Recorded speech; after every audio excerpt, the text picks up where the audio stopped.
It's 6:35, and we're here with our special guest, our MMA amateur fighter, Jerico MacPhee. How you doing, guys? Not bad. How you doing, man? Not too bad, brother. Fuck yeah. It's nice to finally be on, that's for sure. Yeah, man. Yeah.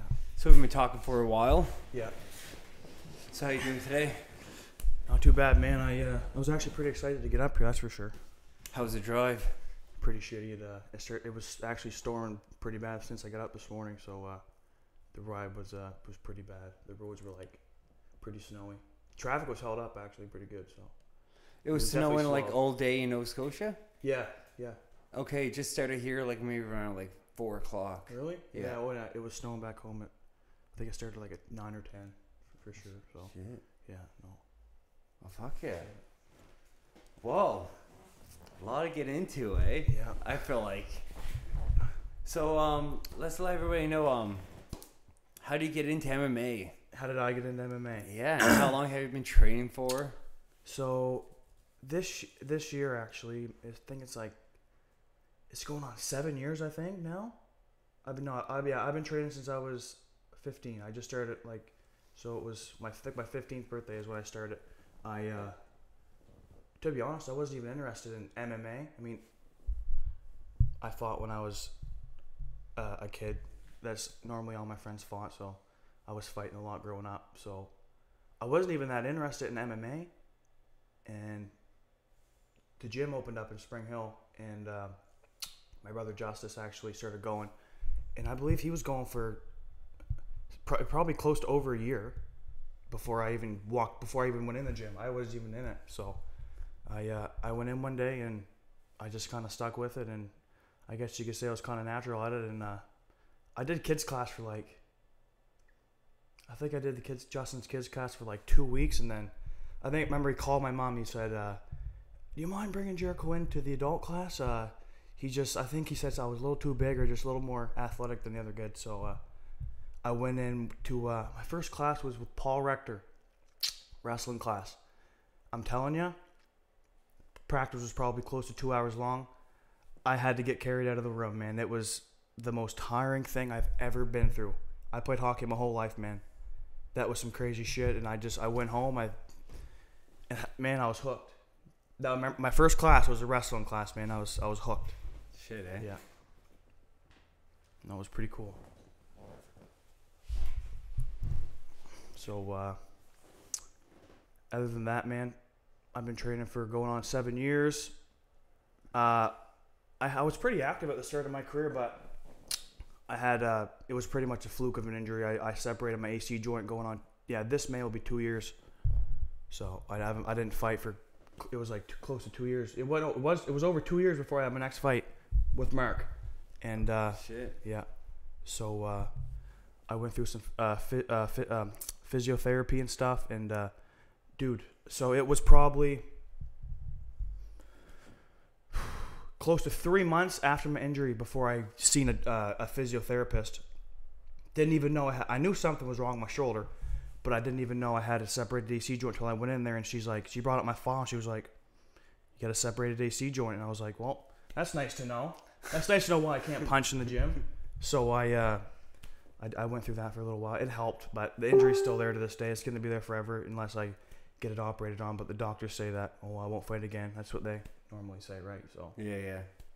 it's doing all right now for me, so I'm going to stick it out and hopefully stay active, man. I don't like sitting around, man. Well, I noticed that you do a lot of jiu-jitsu there on the side too, right? Yeah. So Yeah, no. I definitely like jiu-jitsu. My brother there, he was teaching at Cumberland MMA there going on about 2 years ago.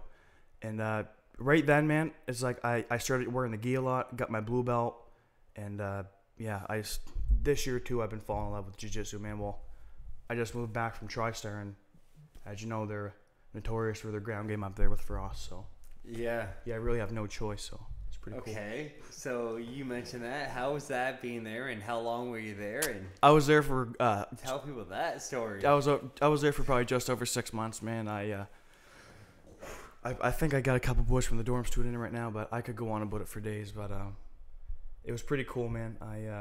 First week there was sorry. So I'll just get right into the whole thing. Yeah, because how old were you when you went in there and everything like that? Yeah, no. So it was this year. I was 21. I went in, man. I got dropped off at the dorm. I got a taxi from the fucking airport. Had my bags. Got dropped off, and I'm like, I just remember pulling up to the front of the building. I'm like, he said, "This is here." I'm like, he said, "You're here." I'm like, you look up and there's the stars in the window, and I'm like, I guess I'm here, man. So I just kind of took my bag up the stairs. I went up to reception. One of my good buddies, Mike Jones, took me to my room, and it was it's not the most luxurious place, but you're there to fight. You know what I mean? You're not there to live like that. Like you're there to fight. And trust me, the dorms get you by, man. It changed my life, man. The guys there are amazing. Robbie Stein, man. Shout out to them boys right now for sure. Robbie Stein, Jeremy Rubin. Oh yeah, So I was there for 6 months, man. It was one of my first week there. I went my first pro sparring class. I thought it would have been just some normal level sparring, or sorry, not normal level, normal pace sparring. And fuck, man, my first round I got licked for a good 5 minutes, man. That happened for a good week, and I wanted to go home by the first week. First week, it was like so demoralizing. No matter what I was doing, I was getting crushed. And then you just kind of got to keep going. Man, there was a couple guys actually there that had come. They had planned to stay for a few months. They were there for a couple days. They packed their shit and went home. They couldn't handle it, man. Couldn't handle the training. Oh, yeah. There was one guy there. Me and him got there the same day. We went through training, had a hard session. He's like, fuck, man, is training always this hard? I'm like, but it's my first day, too. I said, that's some hard shit. Woke up the next day, man. He packed his shit and he was gone. He was supposed to stay for like something like 2 or 3 months. Oh, no. He was there for, he just completely demoralized. So, I guess it really shows who's going to be a fighter. No, who's not, it seriously does, man. It's mentally tough in there, man. That's for sure. There's no there's no girls really, but like there's not much in there. It's just a bunch of dudes in there fighting. You know what I mean? Like normally people that go there are just fighters, man. So it's just a bunch of dudes sitting around there. It gets pretty it's pretty boring, and the tension gets pretty crazy too. But the type of level of fighters that you get to train with, like on the daily, you got to train with, like, if you want to name drop a couple, because like Belfours, yeah, you like I'm envy. That's awesome. No, that was that definitely threw me off. I remember one of the boys were saying that he was gonna come. We went into the gym one morning. I remember all the boys. We were going to pro sparring. We rolled into the gym, and Vitor was there with his hand wrap. And I didn't even mean to. It just came out. I went, what the fuck, Vitor Belfort? And he looked, and he kind of laughed. I shook his hand, whatever. And, but I actually got wrapped up, got warmed up. I think I did one round maybe. And Frost yelled at me from across the gym to come over and do a round with him. So I got to do a round with Vitor. Pretty cool, man. It was, I bet. Throughout his training camp there, I did a couple rounds with him, but it was pretty cool, man. Like, well, first of all, Frost is there, aiming. Dude, and there's some guys there that aren't even in the UFC that are top notch, bro. There's one guy, Mandel. He just gets signed to Bellator, man. He just it's with a head kick. Yeah, it's just fought Sean Wallace. So you were training with him. I only got to spar with him probably about 2 times, but I watched him train on the daily, man, and that guy's a freak. Like, he handles high level dudes pretty easily. Most guys that go in there, so. Yeah, well, I'm interested to see what he's gonna do in Bellator, man. I think he's gonna clean it right out, 100%. Yeah, he was just on Erik Hawani's show recently, like today. Oh, cool. Yeah, nice. I'll have to watch that. I didn't even know. Cool. That's funny that you mentioned the name. That's why I was like, nice. Rings right in me. No, that's cool. Yeah, there's a lot of talent at TriStar, man. So you got to spend 6 months there. Yeah, it was just over 6 months. Yeah, it was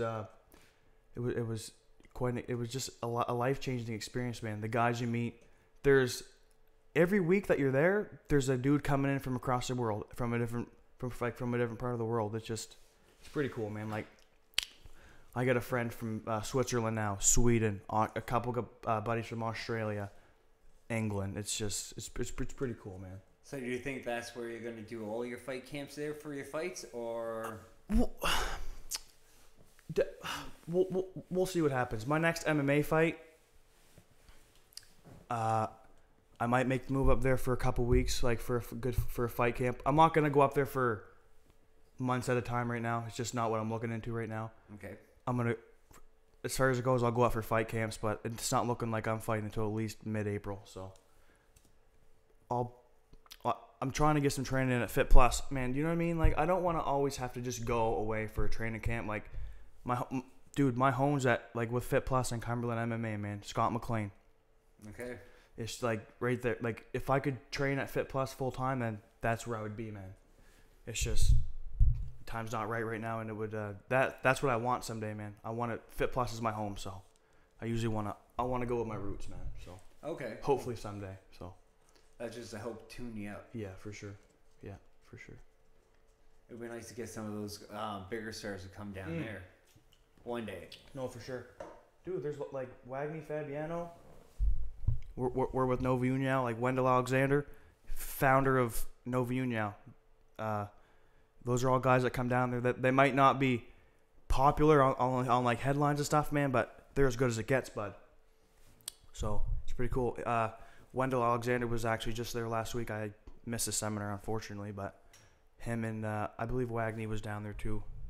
But there's some good guys that go there too, man. TJ Grant, I'm not, as far as I know, he still trains under Scott, but I'm not too sure. Oh, there's a guy that I thought for sure was going to be the light heavyweight lightweight, yeah. champion. No, man, I believe it, man. And then with that concussion, really fucked him over. You see a lot of guys. You see that happens to a lot of guys, man. It's a shame. You gotta be so careful, man. Like one hit to the head, that's all it takes, man. This sport's dangerous. Like, well, Robbie Lawler, even Donald Cerrone, they don't even spar. Yeah, a lot of guys don't spar now. They'll just they'll do like the drilling and stuff, but that's about it. But because like guys like that, man, they're veterans. They've done their sparring. You know what I mean? They've put their rounds in. They know how to fight. Oh yeah. They just gotta go in condition. They know how to, so. Are you gonna compete in the jiu-jitsu tournament in January? Yeah, that's kind of what I'm putting my focus to right now. Nice. So I'm actually looking forward to that. The gi or no gi or both? I'm definitely doing the no gi, but why not just do both, right? So. Yeah, that's a submission, right? Yeah, for sure. Give them a shout out. Yeah. Yes, submission series. Cat Clark, what up? I actually competed with him a week after my fight. Did a grapple tournament, the submission only. Yeah. Right. You won a gold, right? Yeah. I mean it was a shallow division, just me and two other dudes. But man, there was one division. It was just within it was the same weight, just a different skill level or something. And they bumped me out of that division. It was a stacked division, man. I wanted to be in that one, but I mean, I went against Matt Mazerol, man. He's a tough dude, bud. Yeah. That's one tough grappler right there. Weren't they like both purple belts or? I think the other guys. The other guy was Joey Camo. I think he's from Victory. I don't know. Okay. I don't know. I think he's definitely blue belt. I don't know if he's purple, but I know I'm pretty sure Matt's a 2-stripe purple. Okay. So yeah, no. I mean, like the gold medal was pretty cool. I mean, it definitely wasn't compared to an MMA one. Definitely isn't the same, but it kind of took the shitty taste out of my mouth from the weekend before, I guess. So. Everything happens for a reason. Oh yeah. Thing, eh? Yeah. Oh yeah. It does. For sure. Can you check who watches? Can you check who? No, I guess you. No. Cool. Yeah, there's a chat. David Chapman just commented in the chat. He's from the gym. Shout out David Chapman.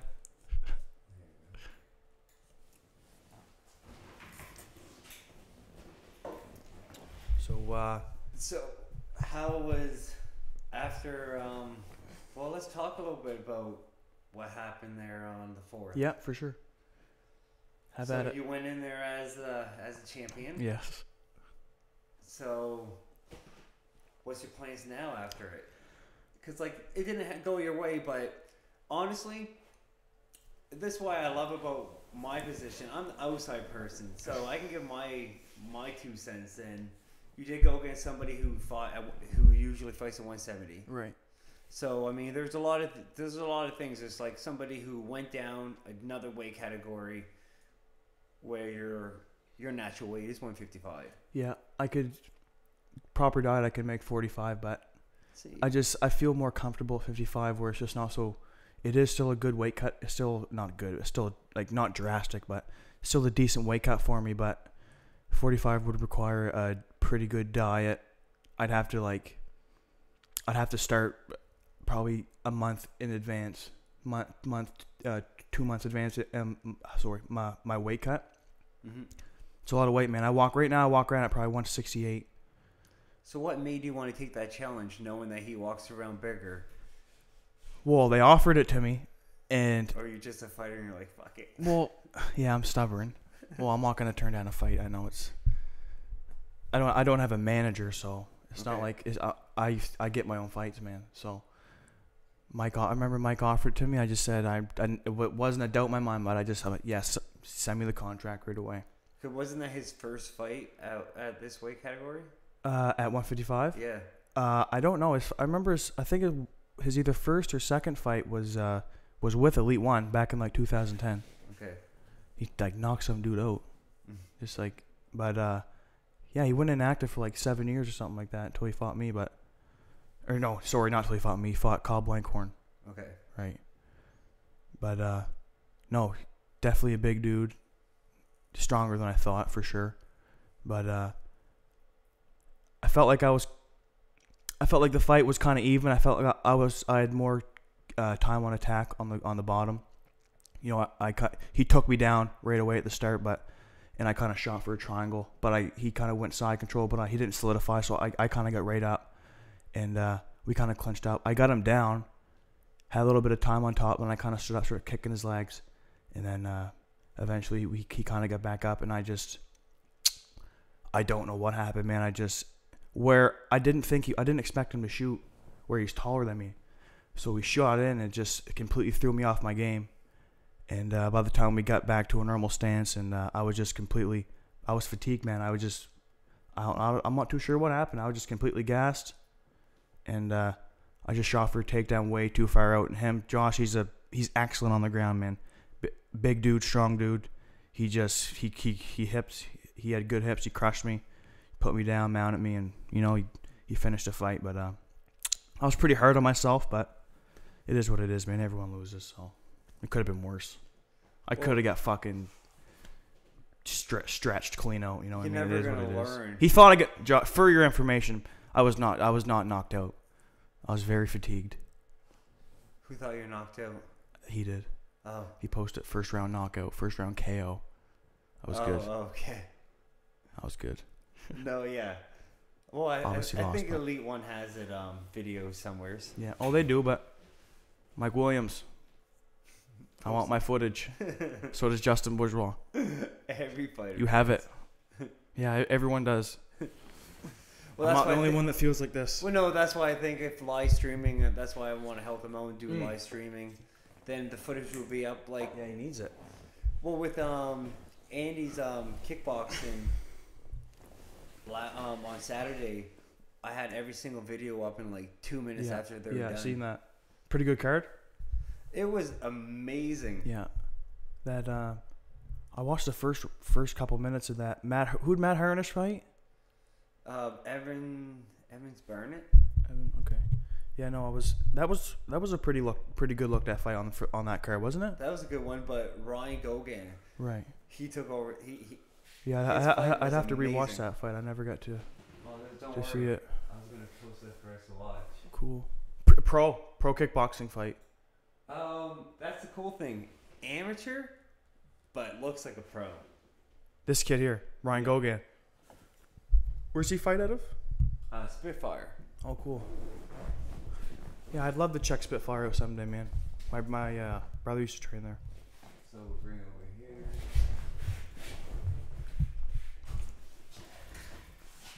Ronnie Gogan's in the white shorts. The one I just kicked. Yeah. All right.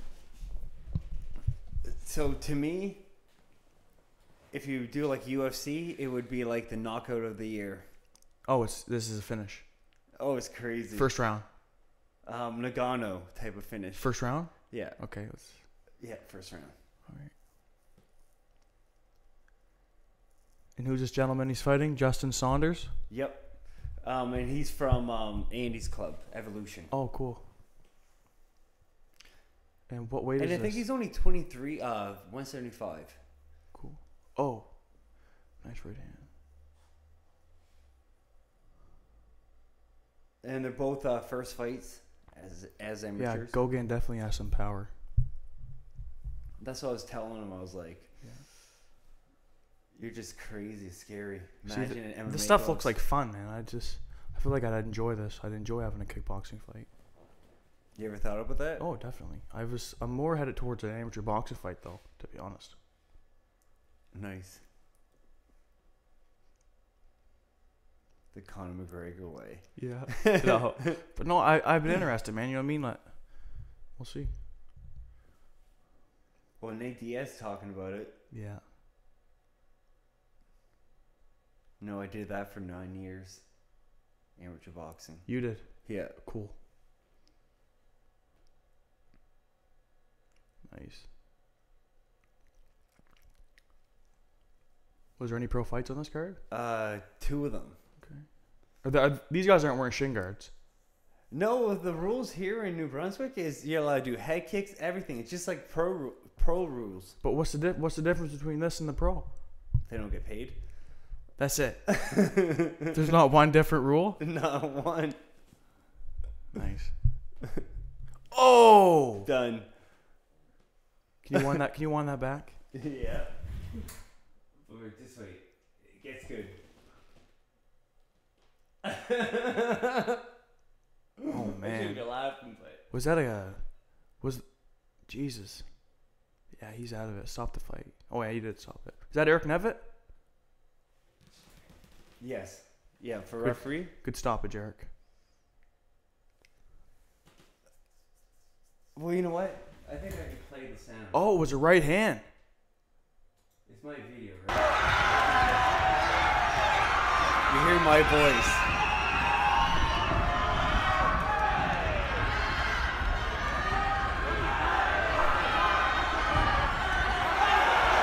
Oh, shit!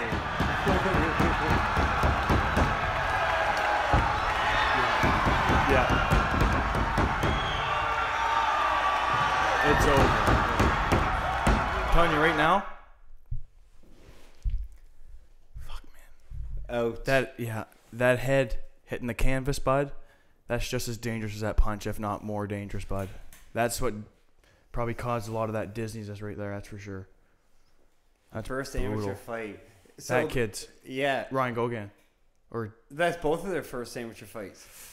jeez, So that's the thing too, right? In Nova Scotia, there were headgears and things like that, right? right. Shin guards too. I think in Nova Scotia they did, but there they don't.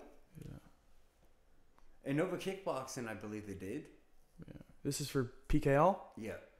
Matt Harnish and them were wearing shin guards. I seen a video. I seen a picture. Oh, maybe it's like They they had can these agree right to thin. it. Yeah, yeah. Huh. Yeah.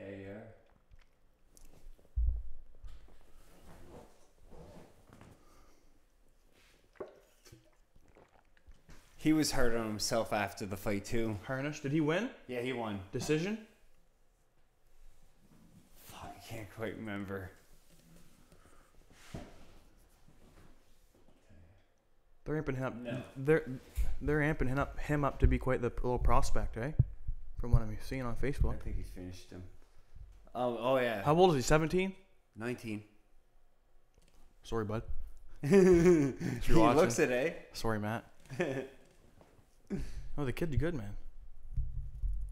No, he's been to Thailand and everything. Yeah. He's trying to train the proper way. Yeah, that's for sure. Good for him. Yeah, I'd love to go to Thailand. And I think he realizes he doesn't want to do MMA right now Right. and anything. He just wants to be like a glory kickboxing champ. So. Yeah, for sure. Shout out to my girlfriend. I love you. But the cool thing is, I can't believe that the Andy got like a glory kickboxing legend. Right. Yeah, who? Who is it? I'm gonna see his fight. Johnson. Oh yeah, right.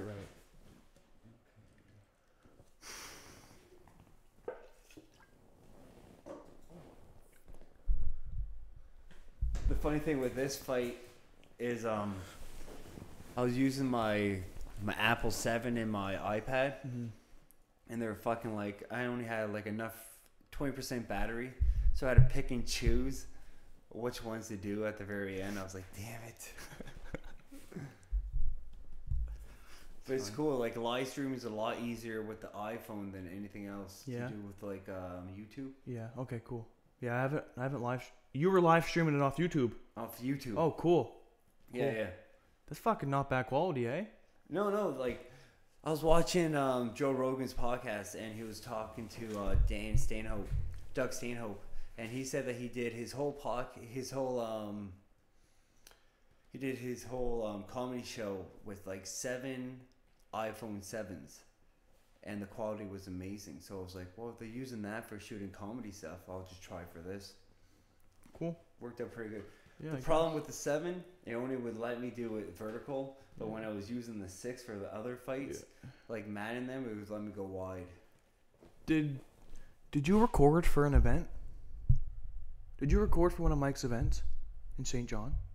St. John I did, yeah. Like up on the cage? Yeah. I was gonna say, could you add some videos that was from that angle? Yeah. Did you use like that camera?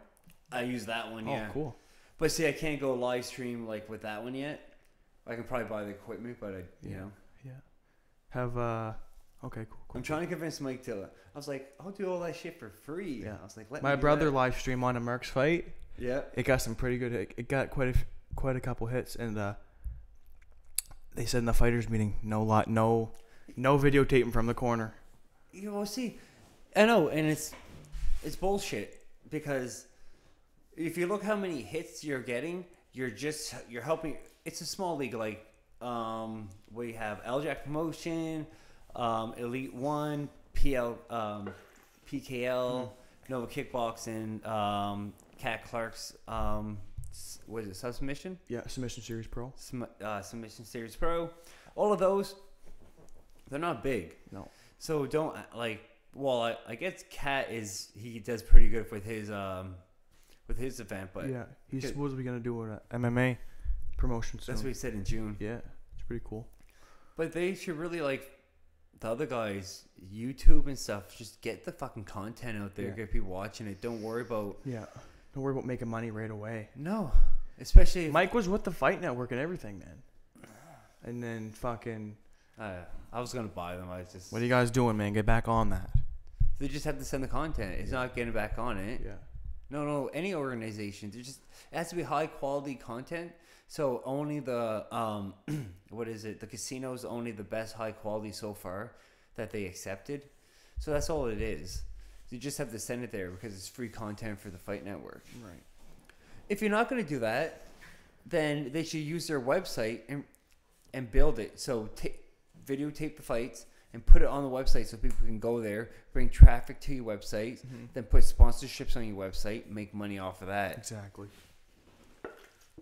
But I mean, if you look at every promotion, Pride, Strike Force, everything, Elite One, they all had the video content will help sell the company. If you didn't have video content, if you don't have contracts and video content, your company's fucking not worth nothing. Mm-hmm. So what are you doing it for? Yeah, for sure. Yeah, you can't be adding the odd fucking video. I think that would have been the event you recorded. They added most of the content for the card. Yep. And I was like, man, well, why can't you add some of the casino videos, man? Like, I got footage I gotta watch, man. Like, it is what it is. Oh, it's weird. I know. I'm gonna volunteer some free time to them, hopefully, to all of the promotions. Yeah. I mean, if I can get, it's gonna help you. It's gonna help you good. So, but no, they definitely need to get out there. Well, I was talking to for the PKL promotion. They're videotaping it so you can see it on the screen. You can just hook it up there for no extra cost, so you can YouTube stream it. So cool. Just little things like that you look into. Yeah, for sure. But conversations like this will get them going more into it. Yeah. This Chauncey's I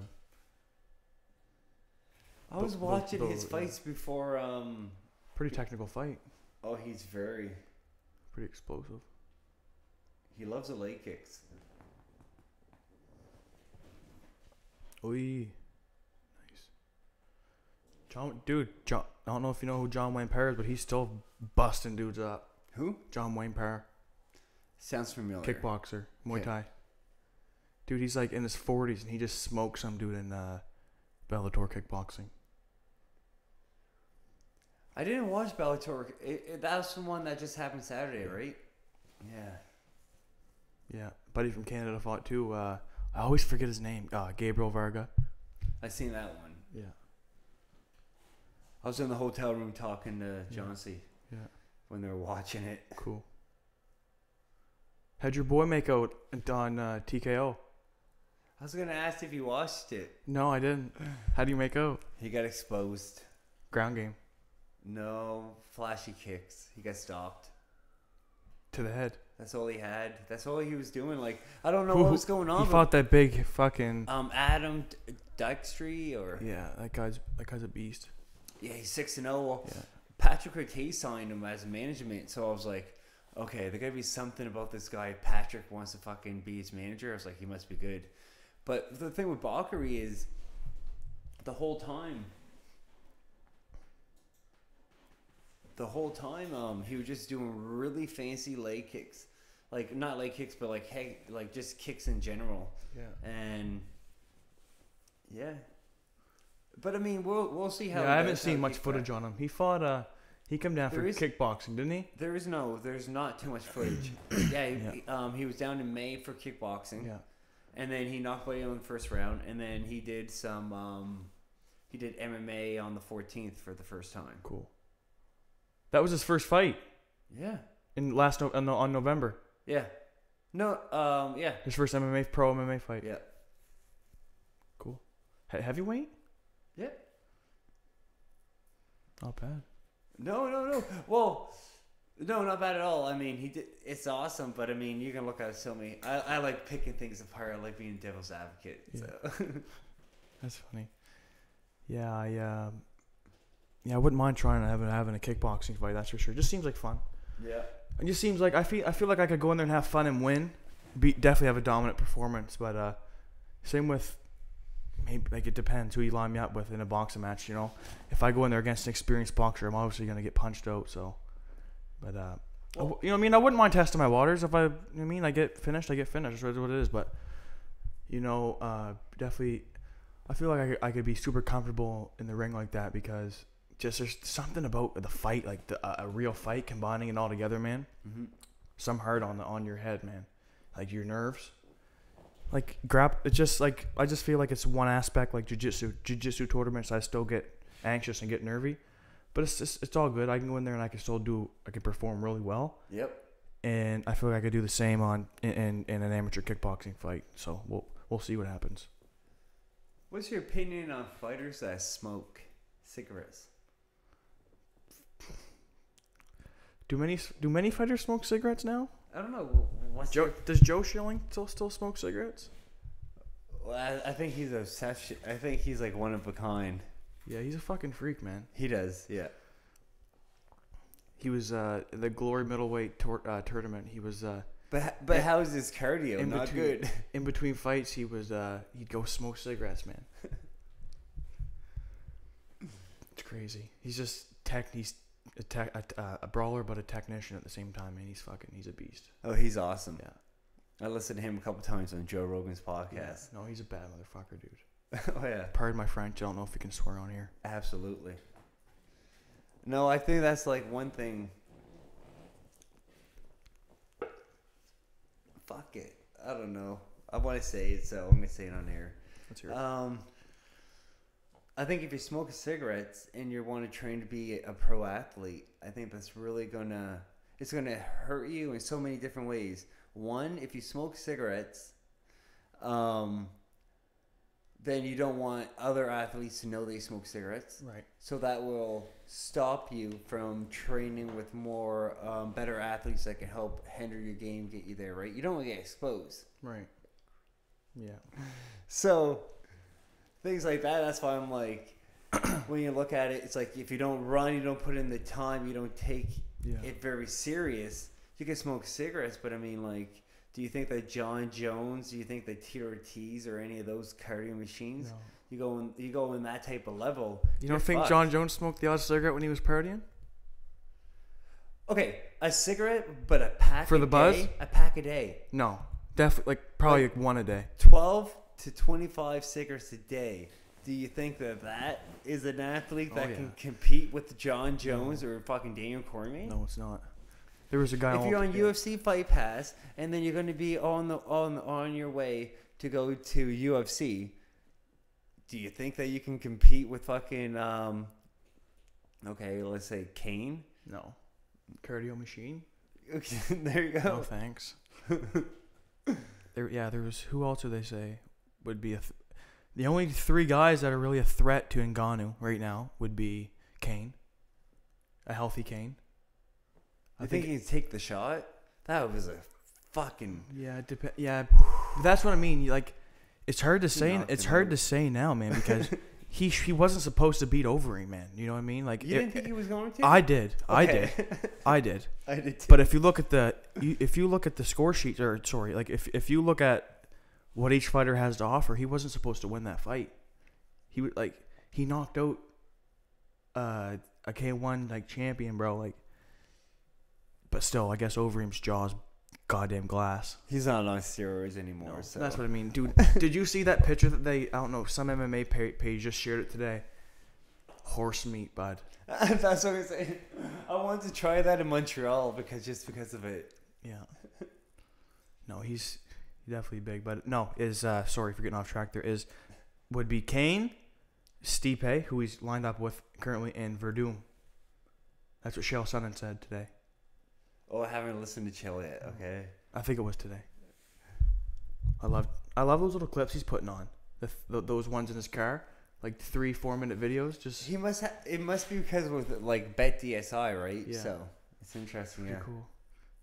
He was. Instagram's the way to go. Yeah. It's the future. Like, that's what I was telling you. I was man. like, dude, you know how many kids are Instagram famous now?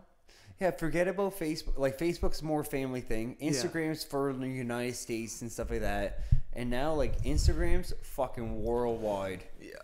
It's like, how many Instagram followers can you have? Because now you know you're like... Yeah. It's all about the followers now, man. Well, it's how people make their money. Well, that's how Joe Rogan was telling Ari Shaffir. He was like, you have 2,000 people listening to what the fuck you say. He's like, that's more than fucking 5 or 6. He's like, they're hearing every word you say, and then it went to like 10,000 and then like 1 million. Yeah. You have to start somewhere. You do.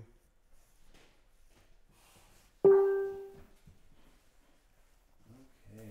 Wasn't even paying attention to his fight. Yeah. But man, yeah. Ngannou's a serious powerhouse. He's going to he's getting better every day, man.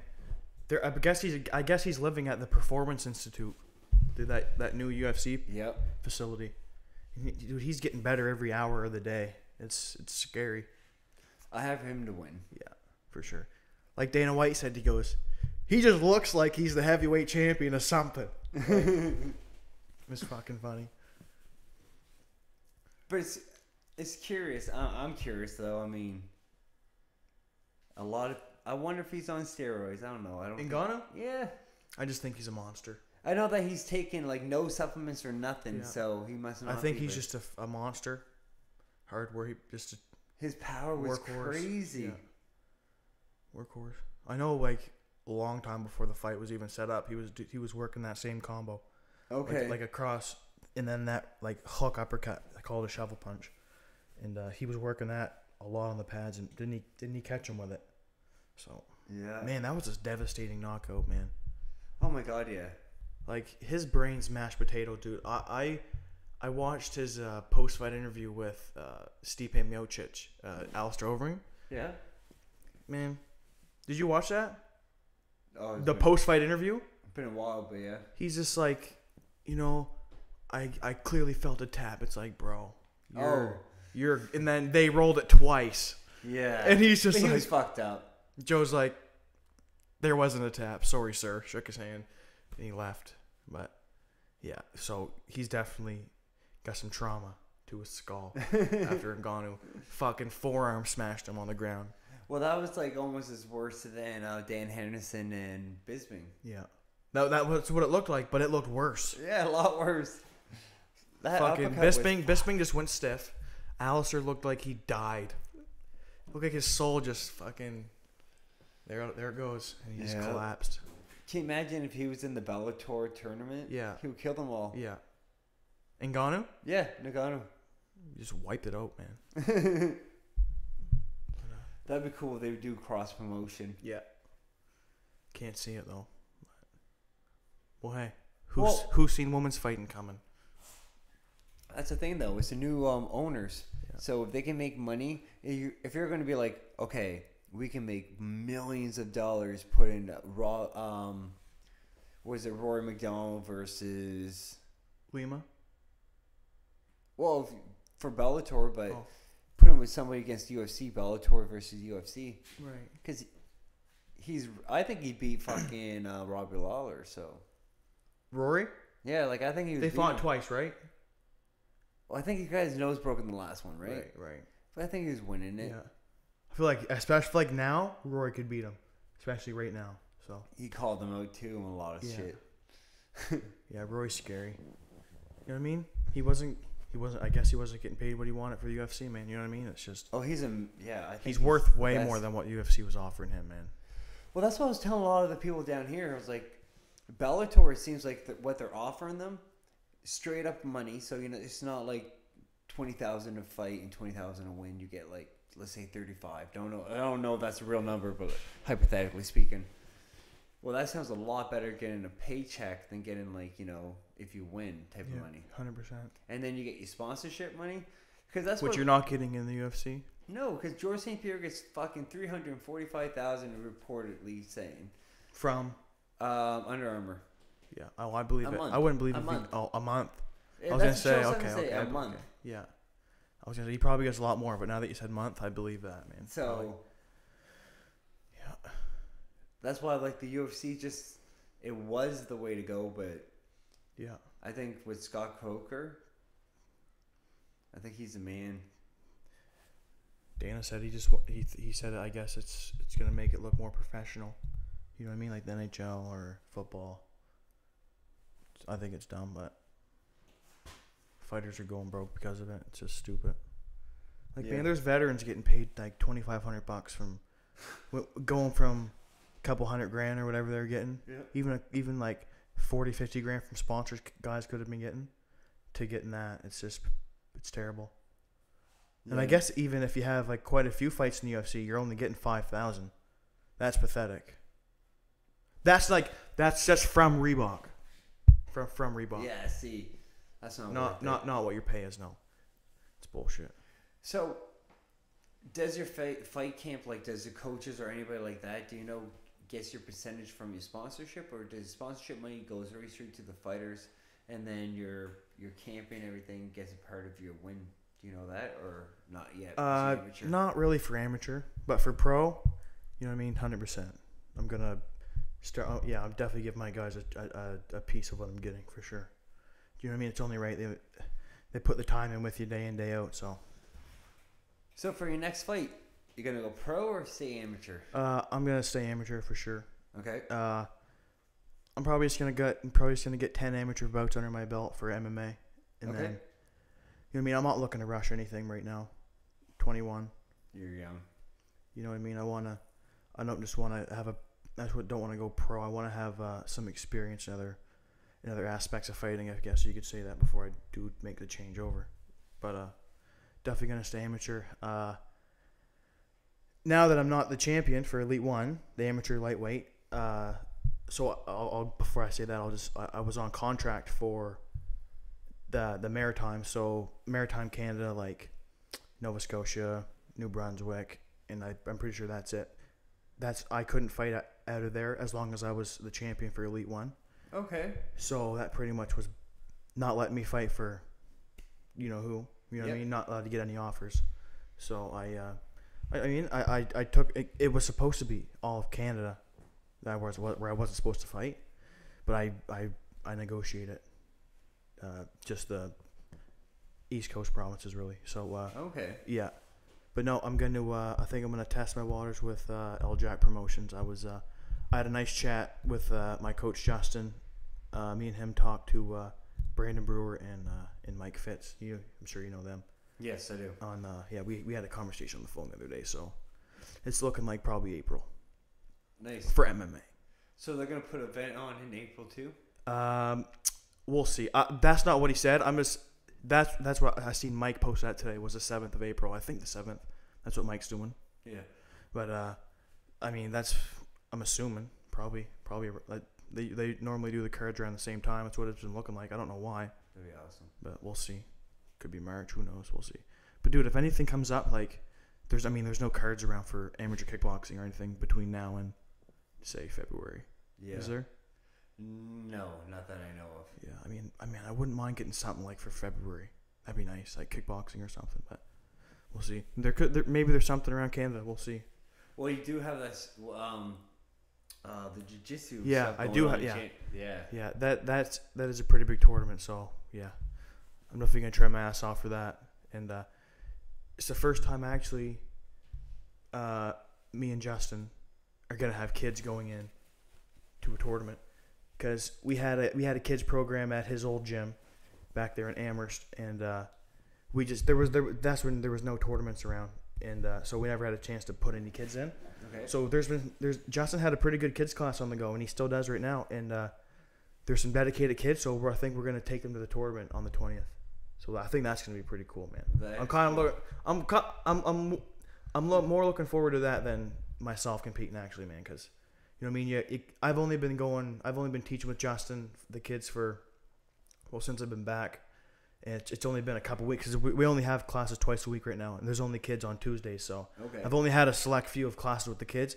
You get a bond with them, man. You know, it's pretty cool. So you invest time with them, and you kind of get emotionally invested with them too, right? So it's kind of cool. I'm excited to see how they do. I think they'll do well. So how many kids do you have going? We don't live in too crazy busy of an area, but man, some classes there's upwards to like just over like around 10 kids, but the last little bit we have like 4 or 5 dedicated kids that come. Nice. You know what I mean? And again, we're only in the gym twice a week, so. I mean, for how many kids are coming up for that? How many kids out of our gym? Yeah. Right now I think there's probably like 4 or 5 of them for sure. There's still a little bit of time between now and then, so more kids could come too, but we'll see. It's again not much compared to some other gyms that bring their kids. Like there's a lot of kids that train at like. Does Victory have a good kids program, or do they have a kids program? Yeah, they do have a kids program. Yeah, because I've seen at that tournament there was a lot of kids there, man. Oh, the Victory tournament. Yeah, at that tournament there a couple weeks ago. Yeah. Yeah. How many people there? I mean, way more different for population too, right? Yeah, for sure. No, for sure. Oh, that's cool. Yeah, for sure. But yeah. Again, something before April would be cool. You know what I mean? It would not MMA.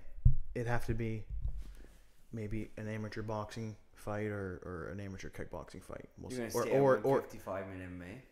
For amateur right now, yeah. I think it's not like especially for an exhibition fight like a kickboxing fight. You know what I mean? I'm not gonna deprive myself bad to like to say 45 or even 50. You know, I'll do 55 for sure. But when I go pro, I'm definitely gonna do 45 because.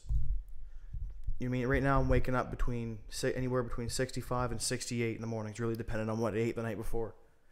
So when I was in Montreal, I was eating lots too. So man, I was waking up 170, 171. But I cleaned my eating up a little bit, and I'm just not picking out as much now.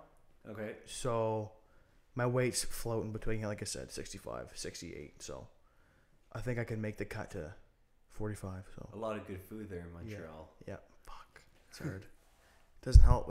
We didn't live in the most popular area, but there were some good restaurants on the strip there, man. There was Dunn's. You go to Dunn's? I don't think so. Good smoked meat, man. Yeah. I was going to more of the Mexican places. Yeah, cool. Did you go to Three Amigos downtown? Yeah, oh yeah. All the time. Did you go on Sunday? I think it's like 89-cent taco night. No. It's I would crazy, go like Friday and Saturday nights. That's crazy. I love St. Catherine Street. Yeah, no, it's definitely a busy street on the weekends. Oh yeah. Yeah. My hotel was like right there on Peel and St. Nice. Catherine. Nice. No, Montreal's a nice city, man. It's I enjoyed my stay. That's for sure. Oh, there's always something to do. Yeah. Like every time I went down there.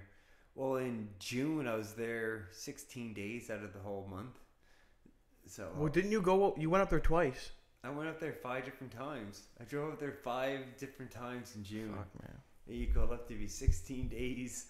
I was like, yeah. That's I saw Tool. I went to the fucking, what was it? The Montreal Festival, Jazz Festival. Yeah. That was cool. Nice. Yeah, that would have been wicked. Yeah, I was bored. I got a tattoo. Nice. Oh, did you? Yeah. Cool. Yeah, that's what I'm yet to get. I got to get a tattoo, man. Oh no, so, none yet. No, none yet. I've been thinking about it. It's so hard because it's permanent, so it's whatever. But just trying to think. Probably something for my mom, man. You know what I mean? I lost my mom a few years ago, so you know I'll probably get a nice tattoo for her somewhere. So. Okay. Yeah, for sure. Well, that's one thing with the tattoo is like, you know, when you get something that really means something. Yeah. Then it's like, you know. No, that's what I mean. I don't want them to be just a picture or something. I want them to mean something. So, we'll see. Pretty cool. Yeah. I was fucking looking around on this video. I'm gonna show you this. I couldn't stop laughing before he came. Oh, I've been here. Check this out.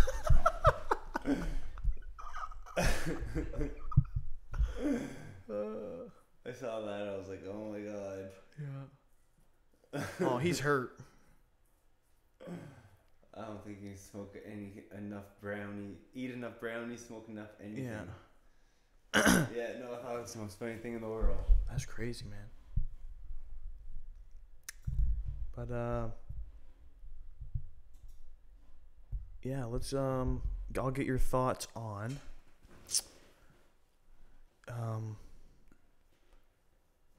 the whole on MMA politics. What's your thoughts on MMA politics around the Maritimes for promotions? I don't. Well, right now you have Aljack, so yeah. I gotta wait to see what they're doing within the next year. But besides them, really, it just seems it's really hard to make your promotion or make everything grow bigger if it's not your main focus. Mm-hmm. And what you have now, you have people have full-time jobs that do MMA and run promotions as part-time. And I think what's different is with ACB, TKO, all these other promotions where they have in Montreal and Russia and all these other ones, is that's their job. Yeah. Is everything they do is part of MMA. It's not... They've invested the time, man. You know, Yeah, they own gyms. They own something to do with MMA. So I find the problem here. That's why one thing, like, with Aljack promotion is... with Mike and with Brandon is they're fighters and everything they do for a living is involved with fighting. It's not, I go work here 9 to 5, Monday to Friday, and then I'm going to on the side do MMA or kickboxing or boxing, whatever the fuck they do. Right. Because they do so much. Yeah.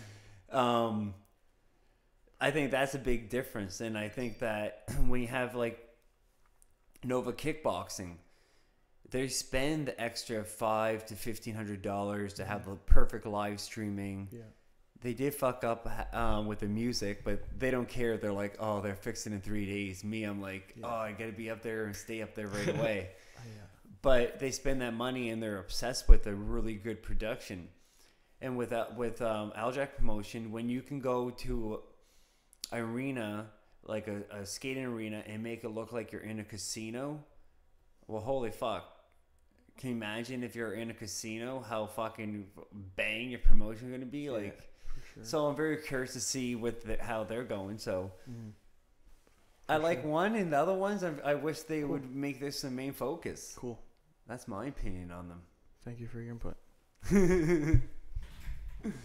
No, I think that the whole thing can be a lot bigger. I just don't. Yeah. I don't know if they don't see it or nothing, but you can make the sport and bring in a lot of big name and not just make it for kickboxing. I just feel It's like the only place in Canada, in Nova Scotia and New Brunswick, it's the only place in Canada they can have kickboxing. Where? Nova Scotia and New Brunswick. Is the only place in Canada. They can have kickboxing, full contact Events. kickboxing. Yeah. That's fucked. That is, so why isn't nobody fucking bringing in like a Glory promotion down here? Yeah. That's why what was that big promotion that come in the summer to Halifax? Okay. That was a good promotion. Nova put it on. The guys that own Nova, they're the one that put it on. Right. And was it Evolution or some shit? Yeah. Oh, I forget the name of it. I'll go ask them, but they didn't. Yeah, they didn't make a plus. They went in the minus. Really?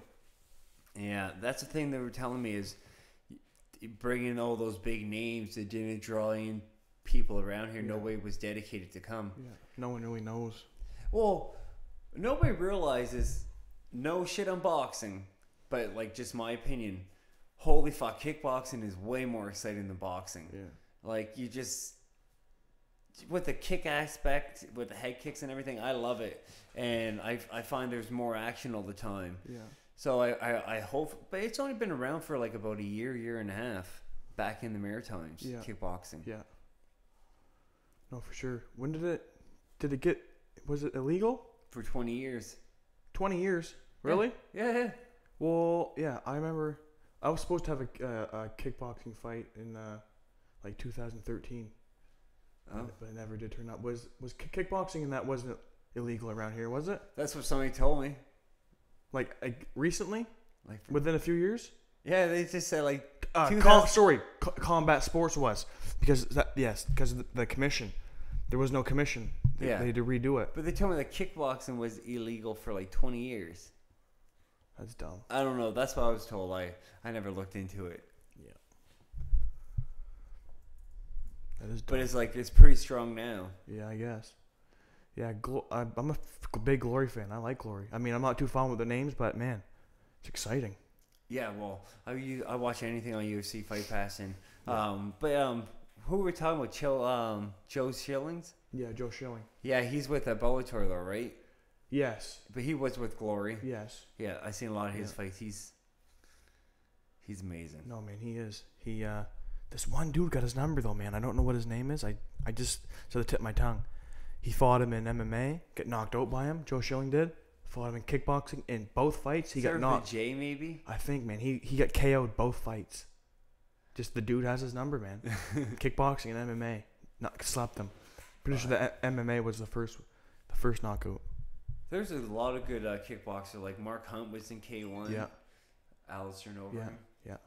When Alistair was on fucking TRT, well, I don't think he was on TRT, but when he was a Strikeforce champion, and was it Glory? Or the K1? No, not Glory. Yeah, K1, I think. He was a beast then. Yeah. No, he was a serious dude, man. Yeah. Yeah, that's for sure. What's your thoughts about Frank Mir and Fedor? Is that one of the fights for the tournament, the Grand Prix? Yeah. Frank Mir versus Fedor. I haven't seen much Frank Mir lately. Did he have a fight since he's been out of the UFC? No. He's suspended for 2 years. He's out. He's like done his suspension April. Okay. Yeah. I feel like he could probably submit Fedor. Fedor's last fight was with Matrone, right? Yeah. Fuck, did you see that? Oh yeah. But I think Frank Mir could beat him, but I wouldn't be surprised if Fedor TKO'd him or finished him via strikes. I think Frank Mir is going to win the whole tournament. Really? Yeah. Yeah, you got Frank Mir, King Mo, Yep. Rampage Jackson, Yep. Chael Sonnen, Yep. Matt Mitrione. Matt Mitrione, Roy Nelson? Yep. Roy Nelson? That's it. And Fedor. Yeah. So it's like you fight one fight and then you fight another and then you go to the final. Yeah. Okay. And is that all? Did they have all the cards lined up? Yeah. For when the tournament fights are gonna happen? Like when's the first tournament card? January the 20th or 21st? Yeah.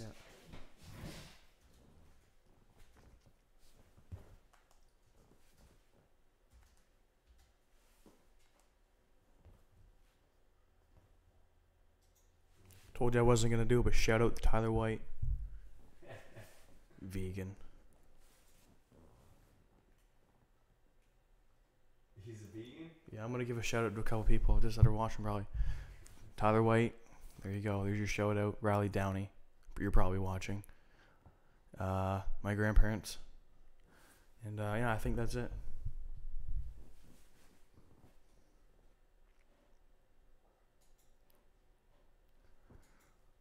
Look, I'm on TV.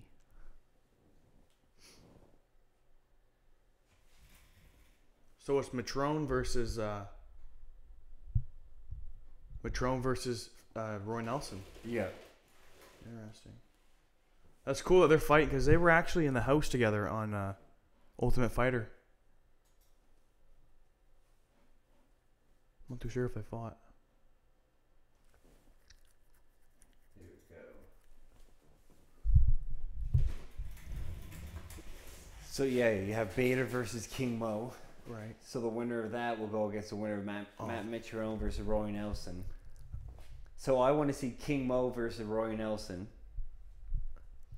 And then Frank Mir versus, well, probably Chael Sonnen. Yeah. I reckon Chael Sonnen takes the cake. I think he's gonna take down Rampage and just maul him. He'll finish him. He'll finish Rampage we'll see. So Fedor and Frank Mir. Ryan Bader and King Mo. Yeah. I think King Mo's gonna win. It's a good fight, man. Fuck, Bellator's got all the boys now, don't they? Yeah. They're getting all the wash-ups. What? They're getting the smart fighters. Yeah. So yeah, I'm just calling Chael Sonnen wins the whole tournament, but we'll see. Man, Chael Sonnen versus Roy Nelson. Can you imagine? Like, who would have thought that fucking fight would happen? Holy shit, that would be so cool. Okay, like that would be. Just look at some matchups that you could potentially have here. Like imagine seeing, like, I don't know, Chael Sonnen versus Fedor. Like, man, that's a good fight. Fedor versus Rampage Jackson. Like, man. Okay, that would be cool. Chael Sonnen versus Fedor, and then you have fucking Chael Sonnen versus Roy Nelson at the end of it. Did Fedor and Rampage ever fight in Pride? I don't think so. You know what I mean? That'd be a hell of a fight if Fedor didn't want to take him down. And then Fedor versus Band again. Yeah. That'd be a good one. What do you think of Ben Askren? He's amazing. I think, yeah. I love him. Okay. What's your thoughts on that fighting style? It's MMA, man. You got to be able to deal with it. People bitch about it, but it's part of the sport, bud. If I had an organization, I would fire the referees if they would get any involved. You stop the fight when somebody's hurt. That's it. If somebody's laying on top of you, that's up to the fucking guy on bottom to get up. Yeah. I don't think if the people that's the problem with fighting. They listen to the boos in the crowd and they're like, oh, and then they react. If it's a real true fight, if I'm laying on top of you, you can't get fucking up and you can't do nothing. That's the reality, buddy. Then I'm beating you. So I'm beating your ass for 15 minutes and you're not doing nothing and I'm fucking beating you. Yeah, that's MMA, man. Yeah, that's what guys just don't like that style, man. But I mean, I'm not a fan of the hold you down, like in your guard, no posture, like laying on you, head body, like not trying to pass your guard or nothing. That style, you can take that and fuck off somewhere. But like, dude, Ben Askren's just running through dudes. Mm-hmm. It's pretty cool. No, he should have went against George St. Pierre in the UFC. For sure. Back in Dana the day. Dana doesn't want him though, man. Him and Dana don't see eye to eye. Because he talks his mind about Dana. Yeah. He ain't scared. He's not smart. He's not business smart, but he doesn't give a fuck. Yeah, no. That's funny. Oh yeah. I thought for sure maybe he might go to Bellator.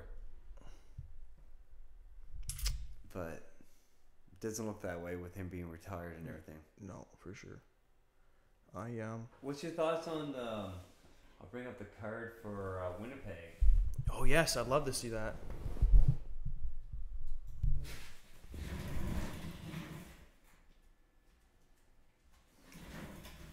You have Robbie Lawler versus RDA. Right.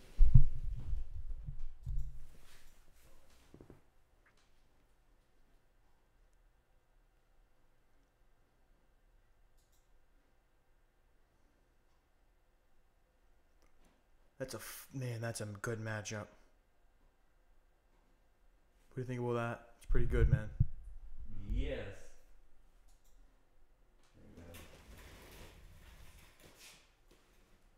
Raphael's a motherfucker, dude. Who do you have to win on that one? I've been on the fence. I've been going back and forth. I've been like Robbie Lawler. Well, maybe 70% Robbie, and then I don't know. Yeah, we'll see. What are this? Well, I'm gonna be watching this live, eh? You're going to Winnipeg. Yeah, I'm leaving Thursday to go watch it. Right. To go there. Oh yeah, because it's this weekend, right? Yeah, this weekend. Man, that's awesome. This is where Buddy was supposed to fight. Aldo was supposed to fight against Lamas. Right. And then he got pulled to go fight against Maxwell. Right. Holloway. Yeah. So yeah. But I can't wait to see Mike Perry. Platinum Mike Perry. As soon as he wins, then he would definitely go against Darren Hill. You think they'll put that as a headliner? Oh yeah, they already talked about it. Okay, cool. Oh yeah, they were shit talking, weren't they? Yeah.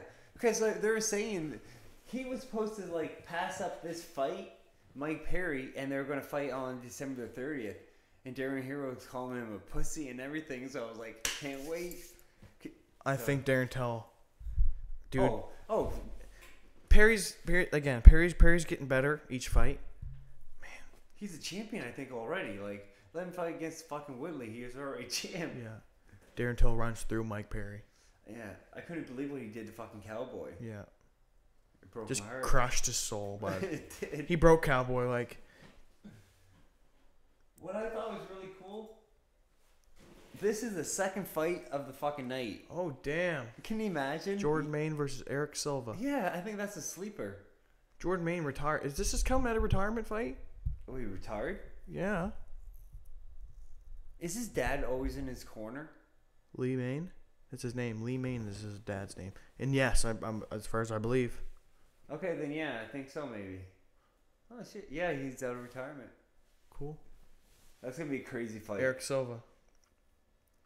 Did you see him versus Nordine Taleb? He goes to fucking touch gloves with him, and Taleb goes to touch, and he fakes and overhand rights him. And then Taleb ended up knocking him clean out. Okay. Well, he's fighting on the card too. Really? Yeah, he's the first fight of the night. Speak of the devil, Danny Roberts. Yeah. Where did he come from? England?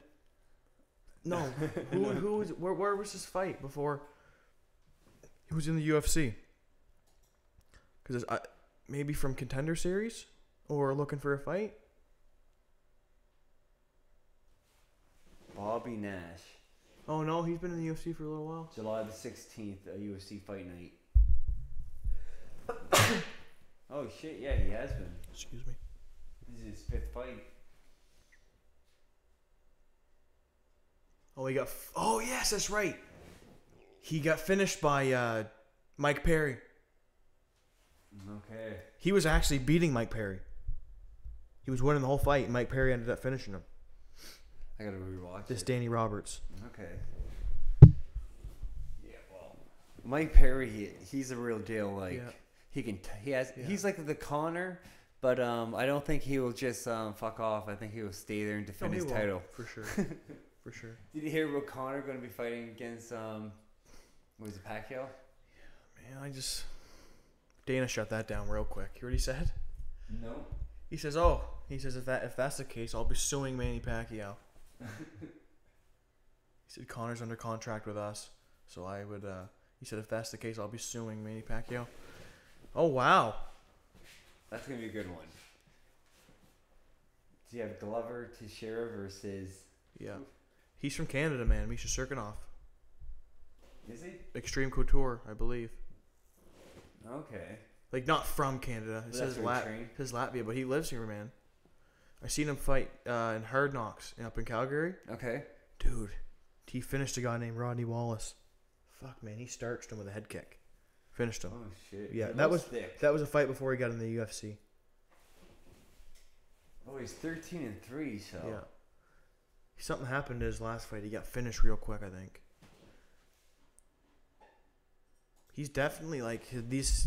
You think this is a setup fight to make him like closer to the top rank? Who's he? Glover Teixeira. Yeah. One loss. Yeah, he fought. Okay. He fought Oezdemir. Well, no wonder the 1 minute guy, no time. Oh shit. Oh, do you know what, man? I watched that fight and I didn't know who Oezdemir was. Jesus, that's interesting. That goes to show, man. If Serkinov won another fight, you know what I mean? That he'd probably be in title contention right now too. That's true. I'm interested. I'm interested to see how that fight turns out. Who else we got here? Is that Josh Emmett versus Ricardo Lamas? It is. Yeah, Emmett's exciting. He has a good record there, Josh. Yeah. I never heard of him before. So you know him? No, I've seen some of his fights on UFC. He's from Team Alpha Male. Okay. 45er, I believe. Yep. Ricardo Lamas, yeah. It's a good card, man. Thank you, UFC. It's a good free card. Yeah, I mean, I'm gonna be on the 7th row, right on the seat, right on the floor. So. Fuck, man. When you try and get some interviews with some of the fighters, man. Can you imagine? Oh, I'm get in there, man. Daniel Cormier's gonna be there, doing an announcement. So I'm like, okay, good. I'm on the floor, so. Yeah. I have an extra. Get in there, bro. Get in there, man. Yeah, no, I get 2 tickets, so I'm like. What? Well, yeah, I seen you. We were posting there. Was there the one for your missus, supposedly? Yeah. Okay. Yeah. Well, no. What it was, I bought 2 tickets back in like maybe a month ago, and she doesn't do what she never did MMA or nothing like that. Wasn't into it, so I just bought it just for the fuck of it. So I was like, you never know. Cool. So yeah, but no, 2 floor seat tickets. So I'm like, it's gonna be a good night. That's crazy. And how long are you going for? I'm leaving on Thursday. I'll be back on Sunday. Nice. So if you can afford a plane ticket, then you got a free ticket to go watch it. You're flying to Winnipeg. I'm flying, yeah. It was only $700 for a round trip. Nice. Yeah, no, not right now. I never been there. I definitely would, man. Trust me, I would go for sure. Yeah, I know. I'm gonna go check out the planetarium. I'm pissed, man. I want to see a UFC so bad live, or just any big fight card in general. Really, anytime the UFC had come to the Maritimes, I was away. Remember when they first come in 2014? I was living in Calgary. Okay. Missed it in Halifax when Chris Kalades got called out to fight, and then I was in Ontario, and they came to Halifax again. That's when Gavin Tucker made his debut. Okay. And both times they come to Halifax, I wasn't able to. And I was pissed. Oh shit! I would imagine. Yeah. No, I've been to. This is my 5th or 6th. Can't remember. Nice. It's pretty cool. Yeah, the biggest card I've ever been to was probably. Dude, I haven't been to many big cards. I probably maybe I don't even know if a Hard Knocks card was any bigger than one of Mike's shows, man. Just the seating arrangement was different. It was more like the ring and then all the seats around instead of like all the seats here and the ring here and then no fans over here. Do you know what I mean? Okay. So it just looked like there was It looked like there was a lot of people there. But I think now they do their events in like a hockey arena. Do they do like a lot of events a year? I'd have to check. I don't think they're. I asked them. I think it was after the. It was either before I got that fight with Josh offered to me. Yeah. I'm pretty sure it was. It was either before that or before Mark, where I messaged the promoter, but there wasn't any cards recent, so I accepted whatever fight it was. Okay. Gotta get back in there, man. That's for sure. I'm ready to get. Yeah. Gotta avenge some shit. Yeah, well, I'll get the rematch, man. I'll get it down the road. So it's all right. It'll be in pro. So. Well, do you think it would be at 155? Like, It'd have to be. He ain't making 45. No. But I mean, I wonder if that's something. But that would be at 55. I wonder if he would want to but I thought he always fights at 170. Like, I'm just curious. Normally, yeah. Yeah. But no, I seen him. I see he's looking for a pro fight right now. For the next Elite 1 card. Okay. Maybe Mark. I always suggested that too. Josh McKenzie versus Mark Hebert. April 7th. Casino, New Brunswick. Mike Williams sets it up. Me and Matt want to see it. I want to see it, but I don't think Mark would do it. I'll say it. It's live. It's already out there. I don't think Mark would take the fight with Josh. I think he'll take it. I want him to take it. I think it would be a good fight. But I was talking to him. I don't think that he will. What's his plans? I mean, we don't got to get too into it, but. Oh, I don't know what his plans are really.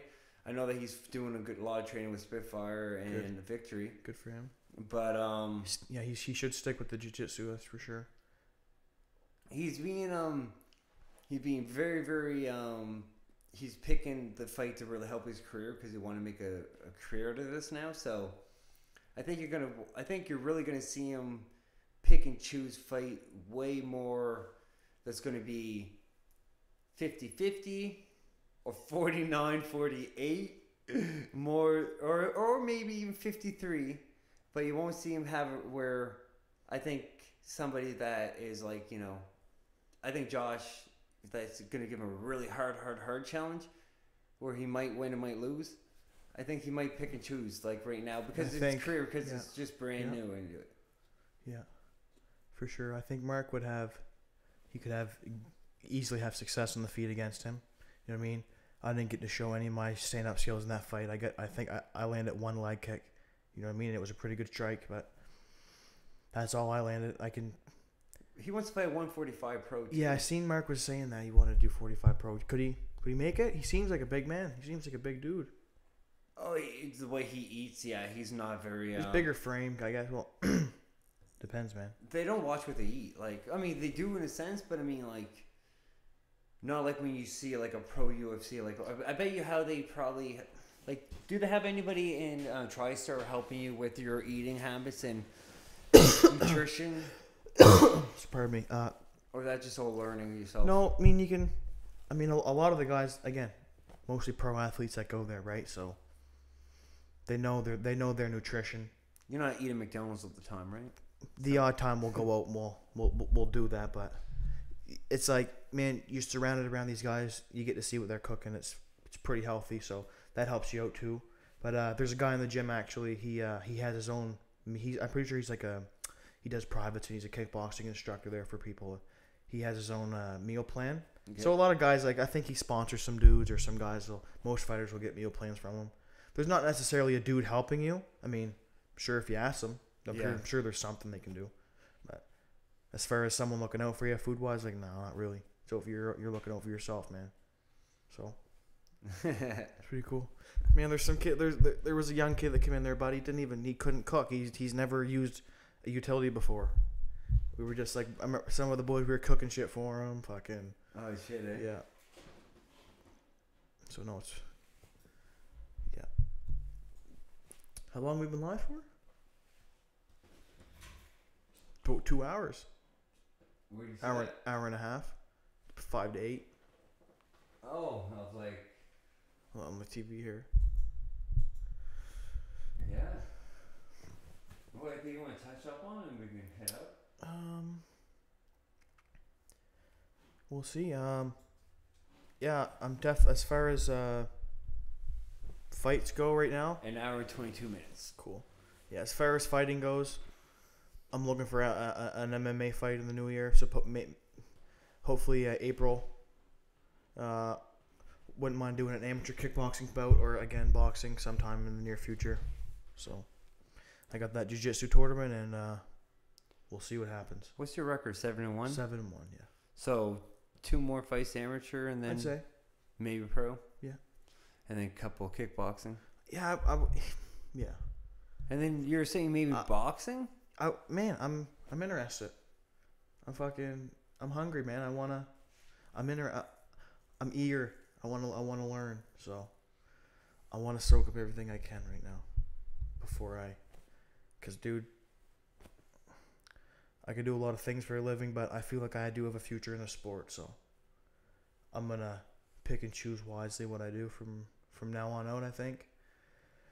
I just don't want to go pro too early and have some L's on your record that, shouldn't have been there because you lacked in one area when, you could have spent some more time working on it. So we'll see. You want to be smart. Well, I think being a blue belt in jiu-jitsu before you go in pro. 100%. I'm pretty sure one of my coaches, Erik, that was his guideline, if you could call it that. That was his standard. If you wanted to be a pro, you had to be at least a blue belt. Well, man, you're not like, dude, someone fighting pro, you know what I mean? 9 times out of 10, they know what they're doing on the mat. You know what I mean? They know what they're doing. So, well, that's why. Unless you're doing a bunch of unless you're doing a bunch of nogi, you know what I mean? Because you don't really get ranked in nogi. So it's like John Jones. He's a white belt. You know what I mean? Yeah. Fucks dudes up. Submitted black belts. Like. Well, with Mark's last fight, Herrera, I was giving my opinion on both, like what he needed to do and what his opponent needed to do. And his opponent was he just won the gold there in the same tournament that you went to, and he's a purple belt in jiu-jitsu, right? Yeah, Kyle Blakehorn. Yeah, no, he never competed the weekend after. The weekend after? Yeah. Okay.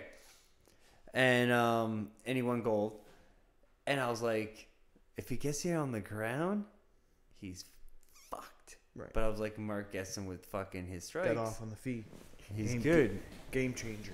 But I was like, goes out the window. I was like, holy shit. I was like, yeah. That's one thing. Any submission, like when Damian Maia goes against anybody, I think right away, like, he should have it in the fucking... Because he pulls the guard, and not too many, like, I love that. Pulls guard and fucking goes for it. So confident he is, man. Yeah. He'll pull like that half guard. Yes. Who does that, man? Who's that confident in it where you're about to get your face punched? Verdum and him, I think, would be the only two I can think of. Yeah, that could do that in the UFC. Yeah, I agree. No, Verdum, well, especially like Verdum's by far, other than Nogueira and Frank Mir, he's by far with like one of the best and one of the most superior grapplers. I was gonna say in the heavyweight division ever. Yeah, Frank Mir fucking breaking Nogueira's arm was like crazy to watch. Yeah. I actually just watched that yesterday. That's that's nasty, dude.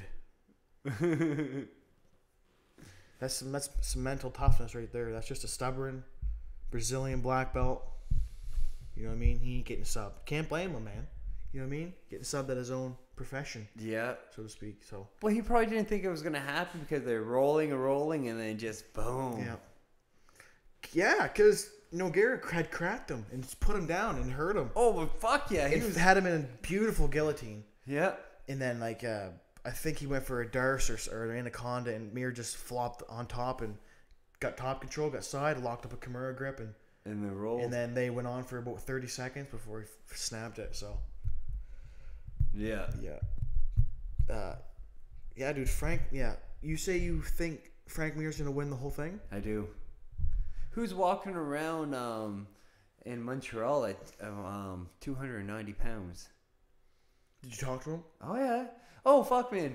I loved it. I talked to him. I told him right to his face an hour before the fight. I was like, Bakary is going to knock out his opponent with a head kick in the first round. So I was sitting right behind Frank Mir. Bakary knocks him out with a head kick first round. First round. I go to Frank Mir. I tap him when he was done like announcing. I was like, "What did I tell you?" He's like, "Yeah, you called it." He's like, "Congrats." I was like, "Fuck yeah." Nice. Yeah. Cool. No, he's very cool, man. And I even told Because him, he's the ACB commentator? yeah, he is. Because, like, my prediction back then, and you never know what might happen, is I told him in 2023, I think it's going to be Bakary will be the UFC heavyweight champion versus John Jones. John Jones would be coming back from his suspension. He would be coming back and he would go to heavyweight. That's your prediction? Yeah. And then he said that if John gets suspended, I'm intrigued. he'll commit suicide. Yeah. John Jones? Yeah, he said John will commit suicide if he gets suspended for steroids. Again? Yeah, that's what Frank said, and I was like, whoa, that went dark. Man. So That's one guy right there, dude. Like, that disappoints me, man. I love John. Like, I hope John Jones fights, I'll buy the pay-per-view, man. I like John Jones. He's one of my favorite fighters, man. I hope it was It's the just- cocaine. Oh no, It was something, man. They said that it might have been cut with this steroid drug, whatever, the cocaine. And if I really do hope that was the case. Like, I don't give a fuck. You can party, do whatever drugs you want. Like, I don't give a shit if it's not steroids. Yeah. And with steroids, I think there should be a steroid league. Yeah. But Jones doesn't necessarily even look like he's on juice, man. No, that's why I don't get it. That's why I was like maybe it really was like cocaine. Like he does like the party, like. But no, I think he's the greatest of all time. Like, there's nobody else I'd rather watch a pay per view. Like, he's fighting, I'm watching. Could go.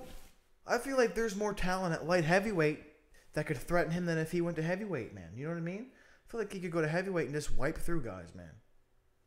Mm-hmm. He called Lesnar out in his post-fight interview against Nagano versus Lesnar.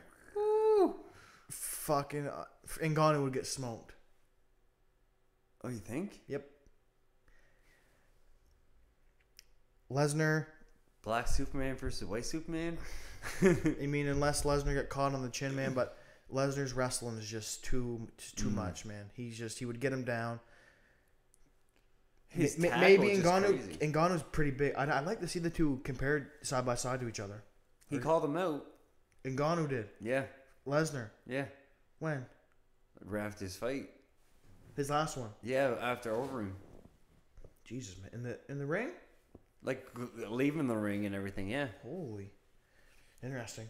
I mean, you know what I mean? I shouldn't favor Lesnar like that right away. Yeah. I don't know. I feel like... Well, no, Lesnar, I mean, look at everything he did. Yeah. One fight, and then he went to the UFC. Yeah. Come on. Yeah. It's just... He's a pay-per-view, you know what I mean? I'd like to know what his first pay-per-view was, you know what I mean? Because he was obviously a draw.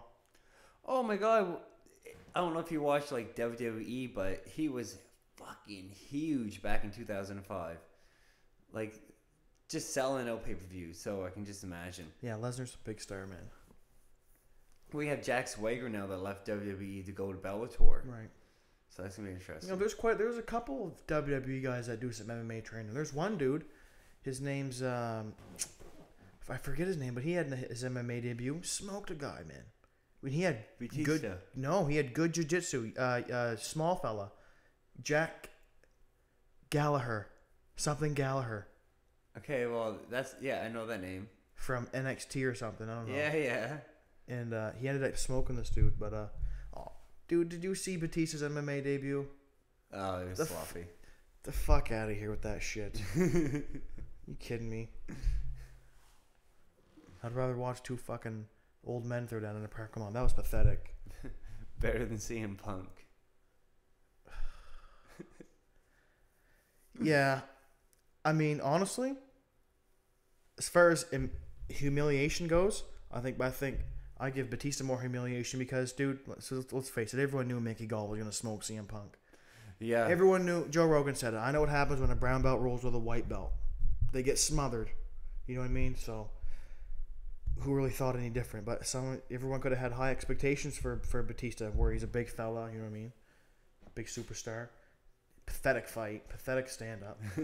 So, we'll see. You got Bobby Lashley fighting too now. Yeah. Is he still a Bellator? Yeah, but Until he's off the juice, they're not gonna put him in any fight. Did you see his tits, man? He's fucking huge. Like, Jesus fuck. He's massive. If you're a wrestler, why not take the juice? Yeah. I know. MMA. That's what I mean. Whoever, I know they're not. People think they're clean now. Someone told me that all the wrestlers were clean. WWE wrestlers were clean now. Oh yeah, okay. I believe it. Yeah, me too. I believe in Smurfs too. Yeah. Look at that fucking Jinder Mahal. Oh shit. Yeah. He is a brick shit house, man. There's no way that thing's natural. He ain't organic, son. He ain't organic. No. Yeah, for sure. Well, fuck. I remember when Triple H left and then he came back like a year later. He was like twice the size. So I was like, okay. Yeah. Vitamin E. I guess. Yeah, for sure.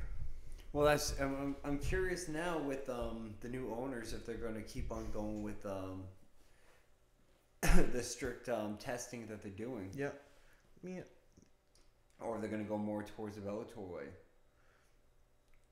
We'll see. I hope they keep it clean. It has to be, man.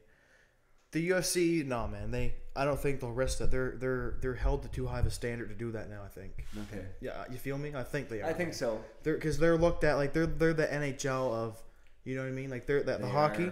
They're the NHL for, if you know what I mean, for MMA. The UFC is the NHL. Like it's or even bigger. Like yeah, they won't. I don't think they will. It'd be fucking stupid if they did. But for a fighter's perspective, it's like. It's cause it's got to be clean, man. They can't all be full of juice, man. You know what I mean? So it's something's got to be clean. So, and I think that the UFC they'll stay clean.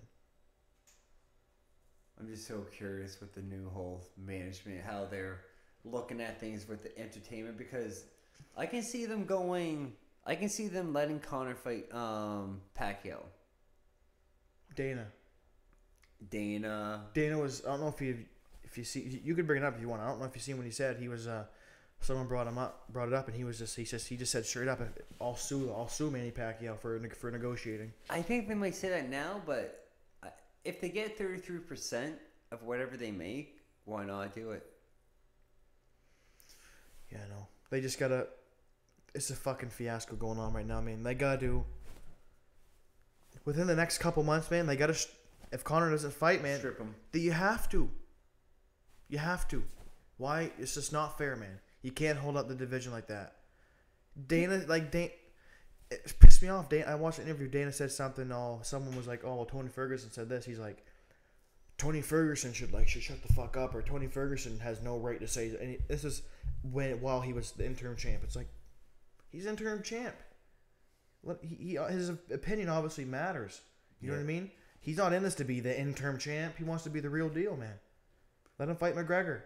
Because that's what he said. And Dana's like, oh, he's got no fucking right. It's like, bro, he's your interim champ. Conor's the real champ.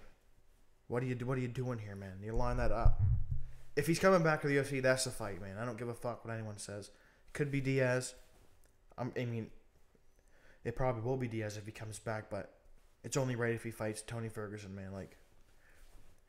He ain't going to come back for a small paycheck, and that's the issue. No. That's the issue. That pay-per-view, it would be big, but not as big now, because Conor, $100 million. You know what I mean? He wants a lot. Yeah. So, no, and that's where he's got to make his mind up, man. Straight up. I feel, yeah. Well, he has movie deals and all this. I think you won't see him fight for a little bit. I think he'll give the title up. Yeah.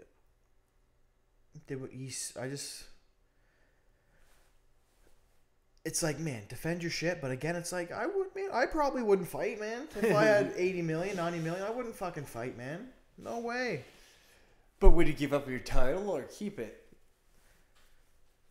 It's not like he. Look at George St. Pierre, right? What I mean, it's like George. It's like George is Tyrone might be the welterweight champ, but George is still the champ, man. He never lost. You know what I mean? So. But he just gave up the middleweight belt. Yeah, he did. Yep. Yeah. Dana was saying he was going to be pissed about it, but now he said, yeah, he doesn't even care, man. It's whatever. Well, it's his health, right? Yeah. And we all knew it was coming anyway. Yeah, for sure. It's just the time we're in right now, man. Money fights, you know what I mean? So. Yeah. Well, that's why, like, for me going to Winnipeg to see Robbie Lawler, I'm like, holy shit! Like, seeing those two guys, RDA and Robbie Lawler, square off. That's a fucking, like, that should be a money fight. That's a big ass fight. Yeah. For sure. It could have been a 155 champion versus the 170 pound champion, right? You know Boom. what I mean? That's what it is. Two different division former champions, man. That's a fucking good fight, man. That's a good fight for the fans. Yeah, it's crazy. I hope that fight goes 5 rounds, and I hope it's all stand up. I think it will be. That would be nuts. Lawler hasn't fought since Woodley, right? Yep. Weird thing was, they were both out of the same camp.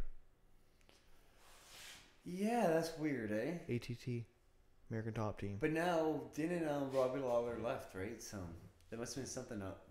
Oh yeah, just fuck. I'd have left too. I'm surprised that George St. Pierre and Rory McDonald had never ever fought. Just buddies, man. Too close. You know what I mean? George was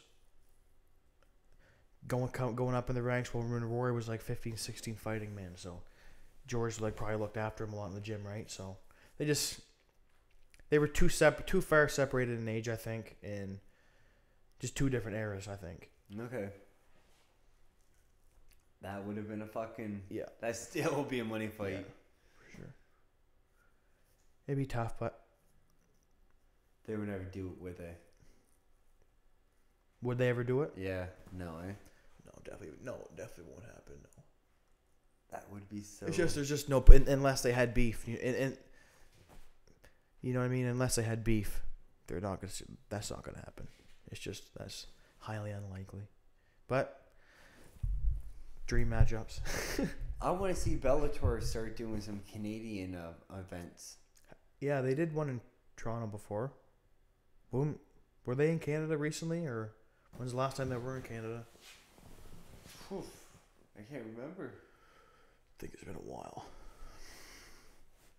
Come here, like, 2-3 times a year. That'd be nice. Mm-hmm. I think they can, like, make some money that way. Yeah.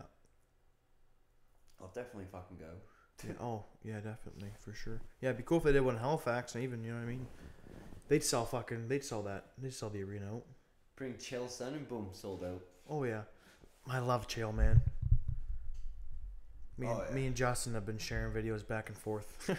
Just little 3-minute videos that he's been making. We've been inboxing each other back and forth. I like Chael, man. He's pretty cool. He got kicked off a show last year. A show called Celebrity Apprentice. When I was staying with my uncle up in Barrie, I remember he'd watch it once or twice a week, whatever it was. And his team or something was, I guess it wasn't fake. I guess it was real. His team they were trying to do this task or whatever, but they had no time. And he went behind the TV and he cut the power to the wire, or he cut the wire.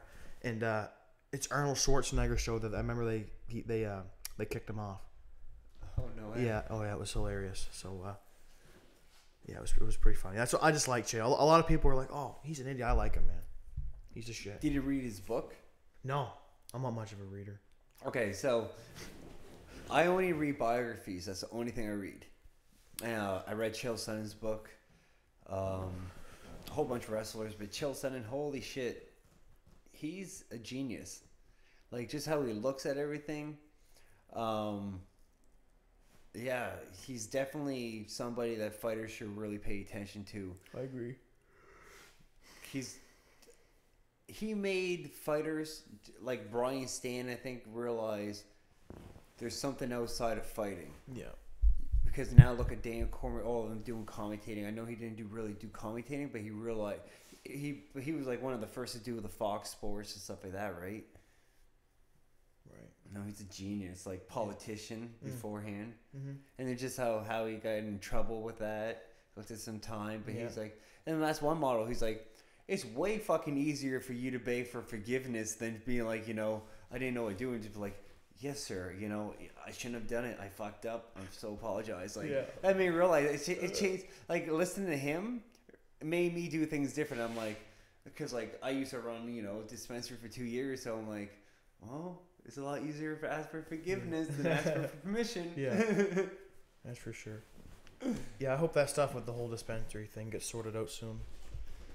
Oh, for me, I'm looking at fines for Amers and stuff like that. So yeah, that sucks. I remember the first time I ever seen you. It was I was just going through Facebook and someone shared your live stream video, I think. And I think you would have were you in Amherst that day? And you were outside live streaming, saying they shut you down or something. Yeah. I was. Yeah. Whereabouts were you in Amherst? It's hilarious. 55 Church Street. It's like right up the road from where your the gym was. Yeah. But isn't the new gym like on the same street on 187 or 170 Church? Then this new one. Yeah. Yes. Yeah, and I'm just up the street. I'm like, I was at 55, like at the same thing where your old gym was, just in the front. Oh right. Okay. Justin showed me. I remember. Yeah. Right. I spent $5,500 to get the windows done. Yeah. And then like a month later, I was like, man, I thought I was a genius. I only had CBD, nothing else. And they shut you down for that. The cops came in the first day. They said okay. They gave me the approval and everything. And then a month later, they came in and raided me. I was like, bastards. So you were making some money there for a bit? I was making like $300 a day. It's just selling CBD. So that was good. That's just medicine, man. Like my brother has Crohn's and colitis. Yep. Dude, he was on medication, man. He was like, he always walked at like, I remember when he was in university, man. He was walking like 190, man. He was fucking pretty big. And then he started having bad attacks, man. And he was like, there was a point where he was like my weight or a little bit less, man. And that was never usual. He got off his shitty medication, man. Switched over to cannabis, bro. I think he doesn't even have any attacks anymore. Like if he has a odd feeling, he'll have some meds and it clears it up. The cool thing was in Amherst, I had a girl come in. She was like complaining about her elbow and everything. She had tennis elbow. She was about maybe 40, 38. And she took one of the CBD pills and she's like, oh, I'll try whatever. She came back like about 2 hours later. She bought a fucking whole tincture and everything. She was like, I need this, I need that. She was obsessed with it. It helped her right out and everything. I was like... Sorted right out. Right away, yeah. And she was like...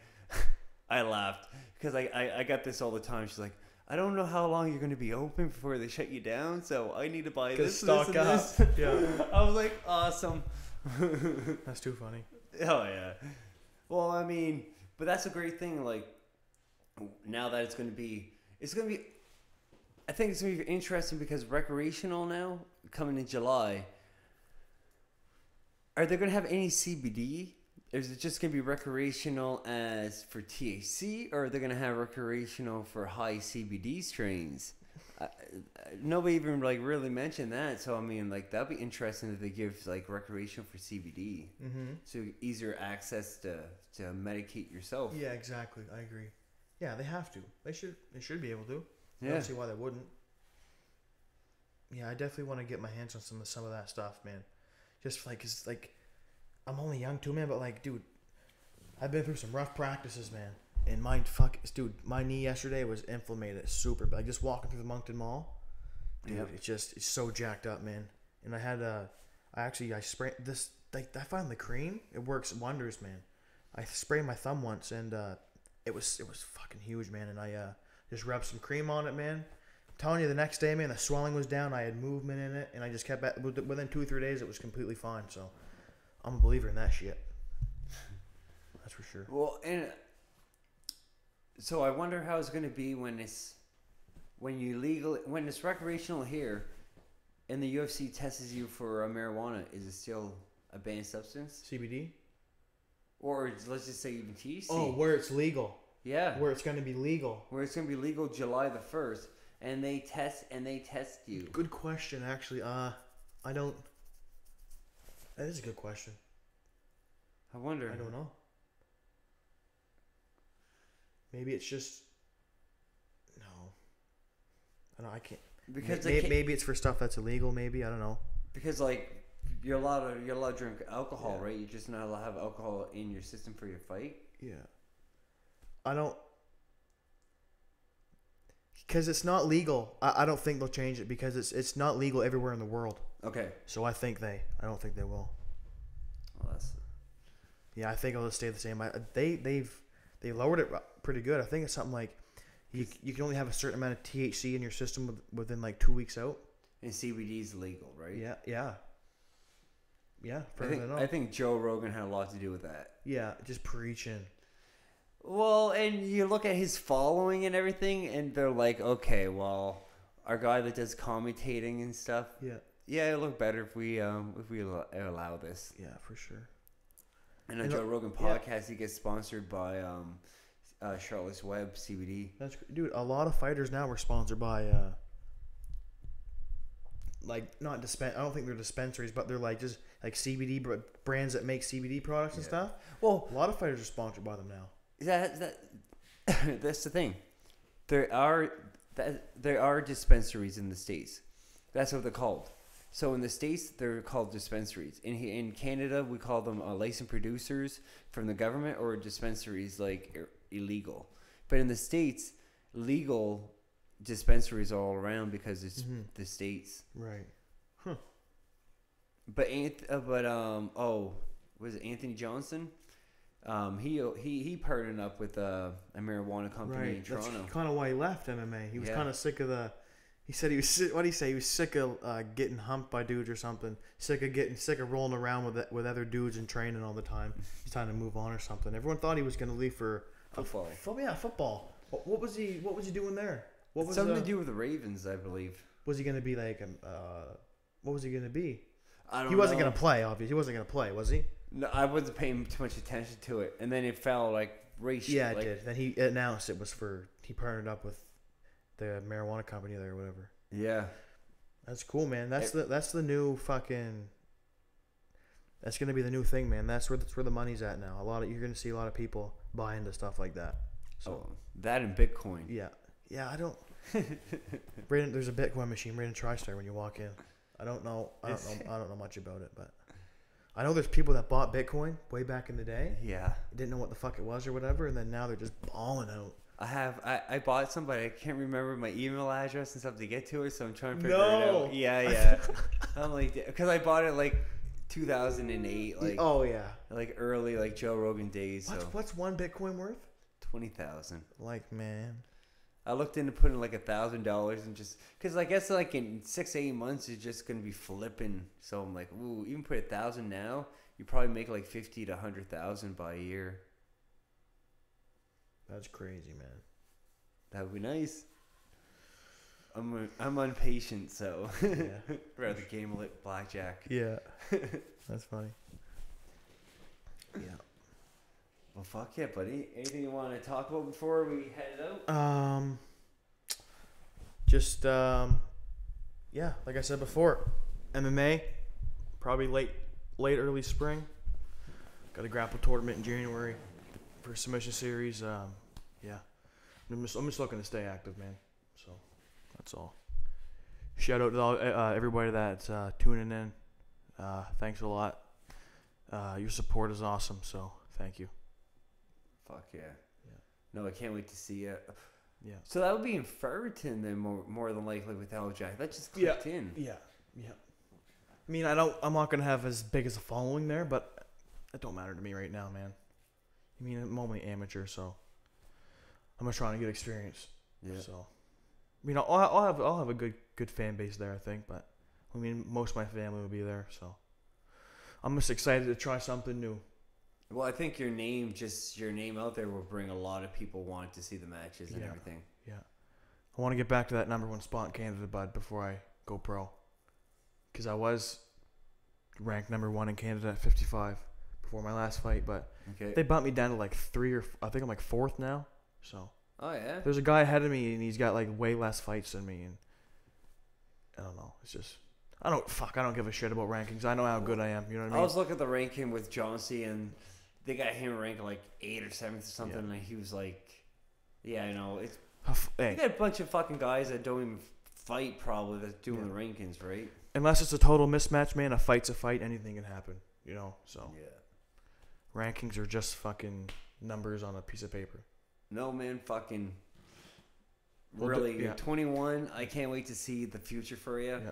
I just got to see you now. Only 2 fights like live, and yeah, man, just raw talent. I can't wait to see the future for you. No, it means a lot, man. I'm excited to see where the journey will go. So. Well, and you take it serious, so that's really cool to see somebody around here in the Maritimes that wants to represent the Maritimes and taking it serious, not doing a half-ass type of thing, not rushing it. Yeah. You got the right people behind you. Right. That's awesome, buddy. That's for sure. No, that's for sure. It's easy, yeah. When you have, you have people in your life that support you. That like your family's the people you love when they support you. That makes the ride much easier, man. You know what I mean? So, especially when you got a girlfriend that supports you like mine. So. Fuck yeah, buddy. It's good shit. Well, I really appreciate you stopping in tonight, man. Anytime. Especially with this weather. Anytime, man. We'll get together soon for a fight card or something soon, and yeah, man. We'll set something up. Maybe bring Justin up with me next time. There you go. Yeah, just see what he's up to for MMA in the future and stuff, and I'm pretty sure he's going in the grappling tournament too. How many nights is the gym open? So we're just trying to keep. Is it your place, or you guys just like renting? So Justin, he like the guy who runs the Amherst Judo Club. Yeah. Contacted him and was like negotiated something.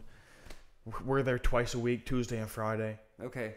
And that's just because our last gym, he had classes like 6 out of 7 days a week, every day but Sunday. You know what I mean?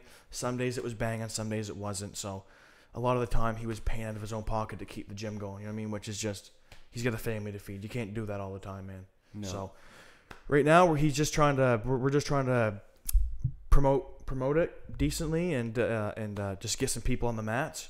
You know what I mean? Get a base going before we move into a different location. So it's going good. Twice a week, man. It's perfect. So what do you guys? So people out there can maybe go there and check it out if they want to join. Yes. Is it more traditional jiu-jitsu, kicking, or just MMA in general? You know, man. That's like just, a kid, right? Yeah. Like say a 5 to 7 to 8 year old. What would they expect? Our style, man. We're not traditional by no means. You know what I mean? We're fighters. We do what works. We do what works, man. Basic jiu-jitsu. You know what I mean? We do everything. We're not too traditional. Good wrestling base. So nothing too traditional. It's like it's perfect for self-defense, man. You know what I mean? Like there's been one guy in particular, if he's watching, Dave Chapman. He came in the gym a couple years ago, there about 2014, and you know what I mean? Small, skinny kid, you know what I mean? Being bullied in school. Okay. Joined the gym, man, and he just stuck with it, man, grinded, and now he's like dedicated student, man. He's got some, you'll see him in the near future in the kickboxing ring match for sure. Yeah. So, that kid's some good motivation right there, so it's pretty cool. We're just trying to help some people out, man. Oh, that's share awesome. To the community. That's what I want to do. I want to spread. I want to get the sport big around home, man. You know what I mean? It should be big. You know, I want to give back, kind of. Almost what Justin did for me. You know what I mean? I want to do for multiple kids. So Justin took me under his wing when I was like 15 years old, man. You know, he hooked me up with training. He never had to do that. You know what I mean? He always drugged me to practice with him. I was just a young kid, man. So I'd love to do that for someone someday. It's definitely one of my goals. So. Oh fuck yeah. Yeah, for sure. Oh man. Other than that, it was I had a good time tonight. It was pretty cool. Me too, man. Yeah, Appreciate for sure. it. Yeah, definitely, man. Yeah, fuck sure. yeah. Cool. Till next time, buddy.